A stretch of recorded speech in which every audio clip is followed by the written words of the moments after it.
I'd like to go on to this piece that I feel a closer challenge, which is a very dear friend of mine whom I was at her last child's birth and she was at my last child's birth. So we have a long, deep relationship as women and mothers together.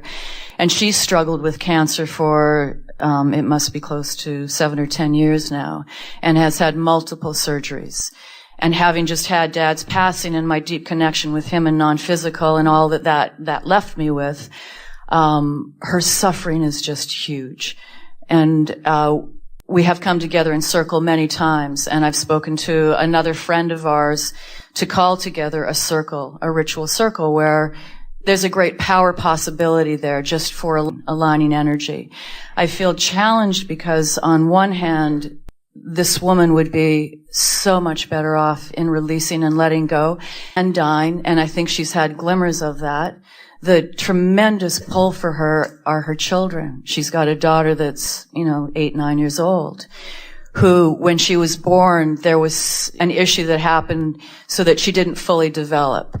So she doesn't have, quote unquote, the normal brain capacity. If we were standing in your physical shoes, the way we would sort this out is we would say, first of all, I am not the creator of my friend's experience. And the thing that goes wrong for most of you who are very well-meaning, who want to help someone either have a more peaceful passing, or, in other words, you want the vortex to open and either to infuse their physical body with the energy of well-being, or you want them to release resistance so that they can reemerge with in other words, your goal is the same. You want them to experience a strong dose of pure positive energy. Heaven's gate swings both ways. In other words, it can come here to her non-resistant being, or she can go there to the non-resistant state of being. But in either case, that's what you wish for her. And so as you hold yourself in vibrational alignment with that idea, that's very different than looking at her suffering and looking at her struggle and attempting to bring an end to the struggle. When you want to bring an end to struggle, when you say, I want to heal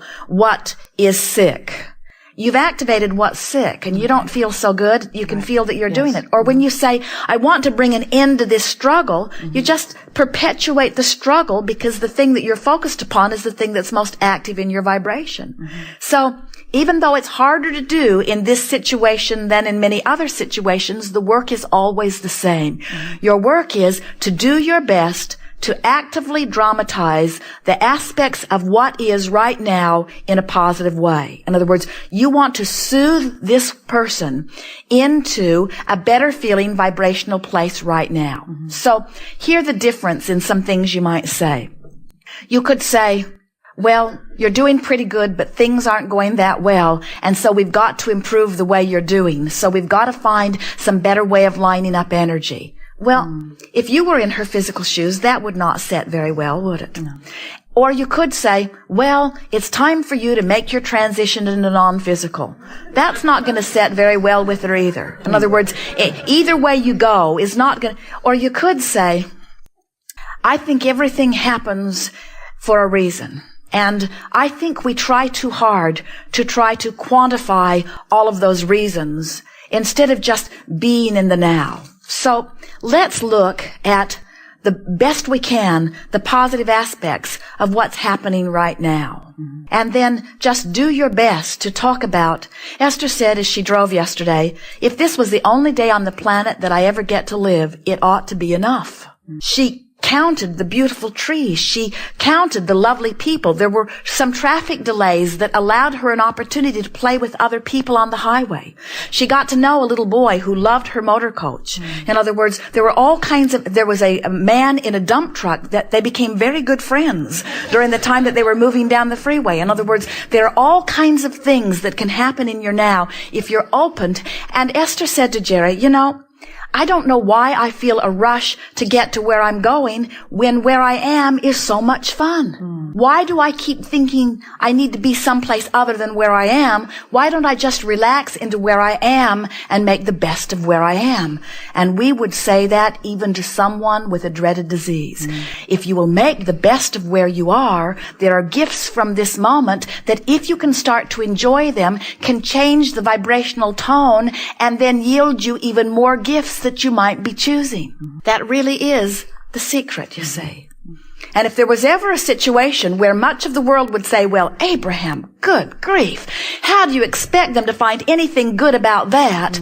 We have to shout back at you. We expect you to always find something good about wherever you are, because that's who you are. That's who your inner being is. That's what creation is. Creation is tweaking and adjusting the vibration so that you begin to allow the well-being that wants in.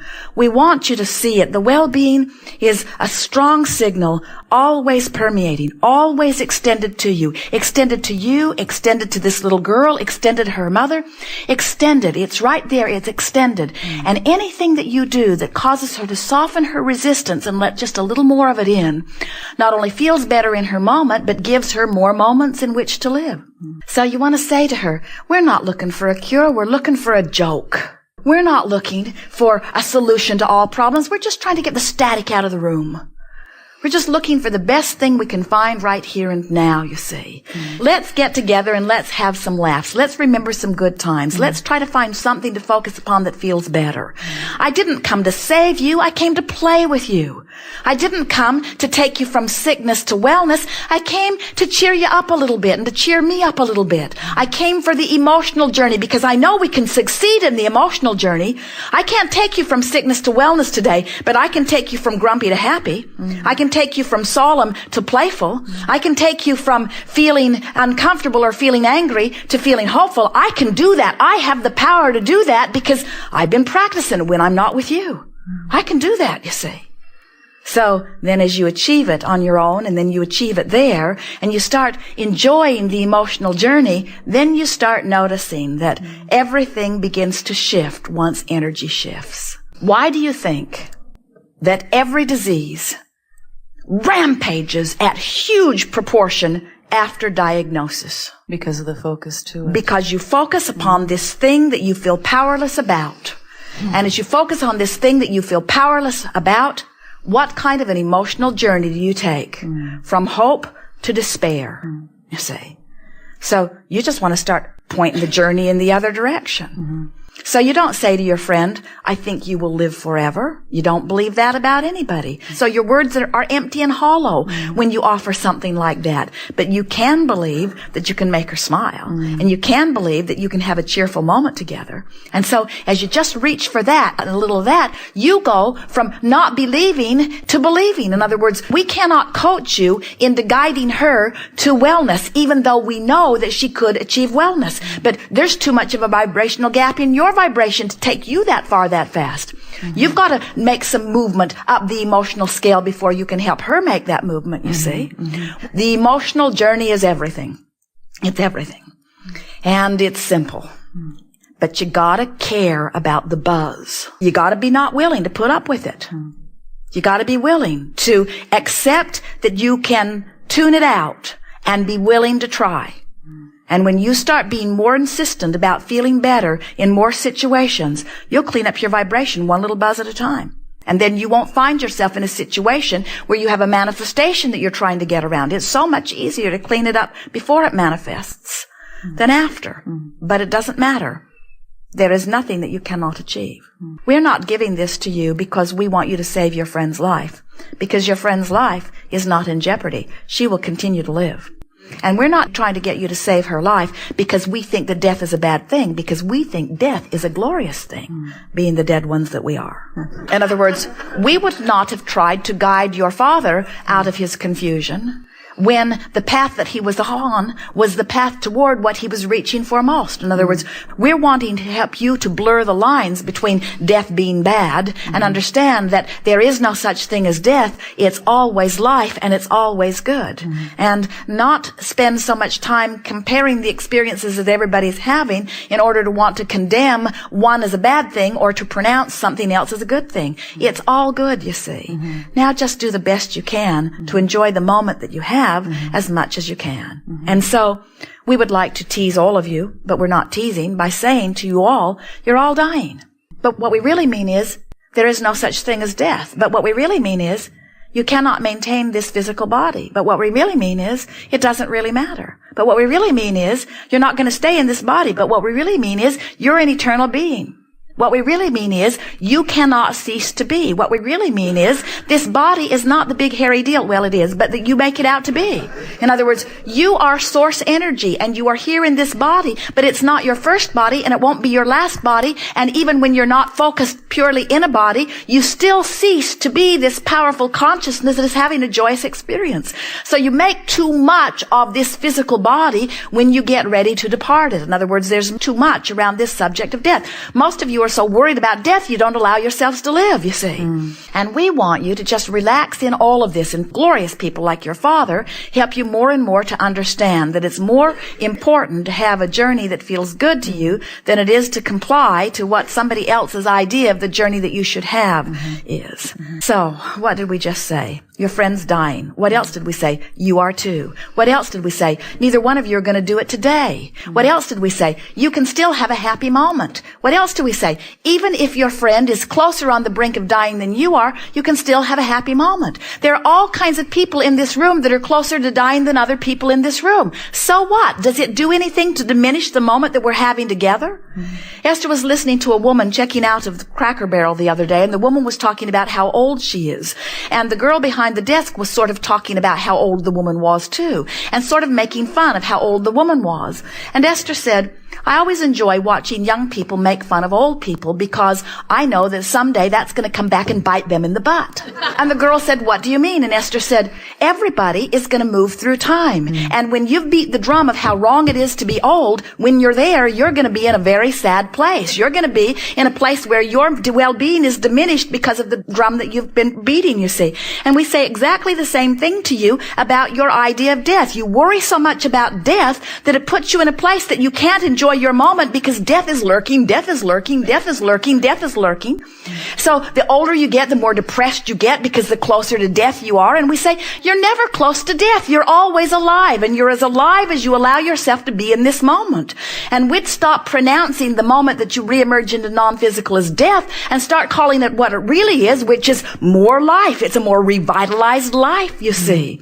And as you start looking at death as life, then you'll start allowing more life while you're in this physical body, and that which you call death will not be lurking in a way that messes up every moment between now and when the truck runs over you. You should all be so lucky. Esther said, happy, healthy, happy, healthy, happy, healthy, dead. Happy, healthy, happy, healthy, happy, healthy, dead. And we say, but of course. She doesn't have to plan the airplane crash or the truck running over them. She can go to bed and reemerge in her sleep. In other words, you can pick it any way you want it. But the important thing is you've got to make death a non-issue and make life the issue. And so as you're focused in your now, what are you doing now? Are you allowing yourself to live fully, or are you worried about something? So your friend says, I got plenty to worry about. I'm justified in worrying. And we say, nobody's justified in worrying. It's just the excuse you're using not to allow yourself to live fully now. There's no justification for worry because there's nothing worth worrying about because you are eternal beings and you can't die. So now that one's wiped off. What are you going to worry about? Well, somebody could mistreat me. No, they can't. Nobody can mistreat you if you don't achieve a vibration that attracts it. So wipe that one off. In other words, and little by little, pretty soon you'll scratch all the points of worry and all the points of frustration and all the points of disempowerment off your list, and you'll finally be who you are, free to be the joyous being that you are. Yes. Yes. You are leading edge teachers. You are on the leading edge of thought. And powerful things have happened here in this room vibrationally. Whether you heard it consciously or not, you have shifted vibrationally. And things will begin improving for you just as a result of sitting in here. Those of you who are willing to apply with effort this determination to feel good, and those of you who are willing to tweak the buzz out of your own vibrational system, you're going to have a good month. There is great love here for you. We are.